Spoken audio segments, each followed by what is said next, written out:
ఖచ్చితంగా political party పెడతా ఉన్నాం.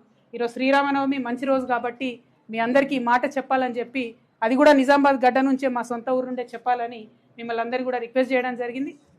ఏప్రిల్ 25వ తారీఖు నాడు ఉదయం 10 గంటలకు ముహూర్తం ఉన్నది.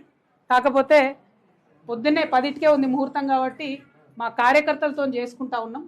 మేడ్చల్లో మునీరాబాద్ అనేటటువంటి ఒక ఊరిలో, మేడ్చల్లో మునీరాబాద్ అనేటటువంటి ఒక ప్లేస్లో ORR దగ్గర ఉంటుంది. చాలా పెద్ద ఫంక్షన్ హాల్ దొరికింది, 20 ఎకరాలు ఉన్నట్టుంది.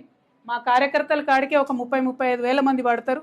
మిగతా జనరల్గా పబ్లిక్ మీటింగ్ మళ్ళీ పెట్టుకుంటాం పొద్దున 10కి కాబట్టి మా జాగృతి వాళ్ళు సిస్టమేటిక్ కార్యకర్తలు, ప్రతి గ్రామంలో ఉన్నటువంటి జాగృతి కార్యకర్తలు, ఉద్యమకారులు, ప్రజాస్వామ్యవాదులు, ఈ రాష్ట్రంలో రాజకీయాల్లో మార్పు రావాలనుకునే వాళ్ళందరినీ కూడా మనస్ఫూర్తిగా ఆహ్వానిస్తూ ఉన్నాం.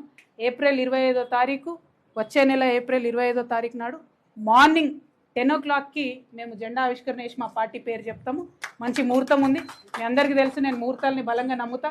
మరి కాలానుగుణంగా పనులు చేస్తే ప్రజలకు కలిసి వస్తుందని నేను బలంగా నమ్ముతున్నా కాబట్టి ఆ ఉదయం పూట అయినా తీసుకోవడం జరిగింది.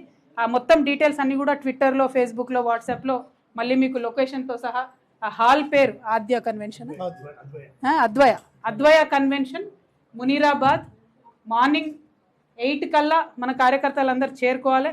ఎందుకంటే 8 నుంచి మనం అందరం కొంత మాట ముచ్చట వేసుకొని 10కి ముహూర్తం ఉంటుంది కాబట్టి 10కి లాంచ్ చేసుకుందాం. ఆ మొత్తం 18 ఎకరాల్లో కూడా మరి ప్రాంగణాలు ఎట్లా ఉండాలి,